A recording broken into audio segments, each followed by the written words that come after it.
జ్యోతిష్య శాస్త్రంలో గ్రహాలు నక్షత్రాల మార్పుల వల్ల 12 రాసుల ఫలితాలు మారుతుంటాయి.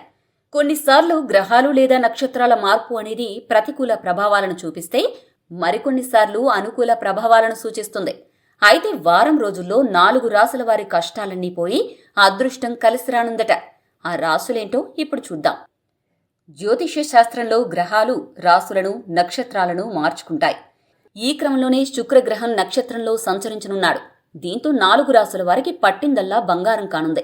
కష్టాలన్నీ తీరిపోయి చాలా సంతోషంగా గడపనున్నారు. ఎందుకంటే శుక్రగ్రహం సంపదకు ఆనందానికి సూచిక అంటారు. అందుకే 4 రాసుల వారిపై శుక్రగ్రహ అనుగ్రహం ఉండడంతో లక్కు కలిసి వస్తుందట. మేషరాశి. శుక్రగ్రహం నక్షత్రాన్ని మార్చుకోవడం వలన ఈ రాశి వారికి కష్టాలన్నీ తీరిపోనున్నాయి. అంతేకాకుండా ఆర్థికంగా ఆరోగ్యపరంగా చాలా అద్భుతంగా ఉండబోతోంది.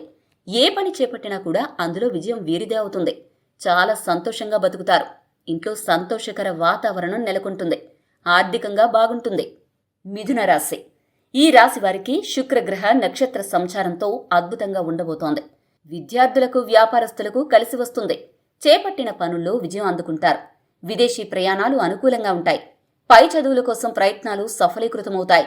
రియల్ ఎస్టేట్ రంగంలో ఉన్నవారు మంచి లాభాలను పొందుతారు. చాలా ఆనందంగా గడుపుతారు. వృశ్చిక రాశి. ఈ రాశి వారికి ఏ పని చేసినా కలిసి వస్తుంది. శుక్రగ్రహ సంచారం వీరి జీవితాల్లో కొత్త వెలుగులు తీసుకొస్తుంది. ఇంట బయట సానుకూల వాతావరణం ఏర్పడుతుంది. దూరపు బంధువుల నుంచి అందే ఓ వార్త ఇంటిలో అందరి ఆనందానికి కారణమవుతుంది. చేపట్టిన ప్రతి పని త్వరితగతిన పూర్తవుతాయి. ఇక మకర రాశి గురించి చెప్పుకుంటే శుక్రగ్రహ సంచారం అనేది మకర రాశి వారిని ఆర్థికపరమైన సమస్యల నుంచి బయటపడేస్తుంది. కళాకారులకు అద్భుతంగా ఉండబోతోంది. చాలా రోజుల నుంచి అనారోగ్య సమస్యలతో బాధపడేవారు దాని నుంచి బయటపడతారు. చాలా ఆనందంగా గడుపుతారు.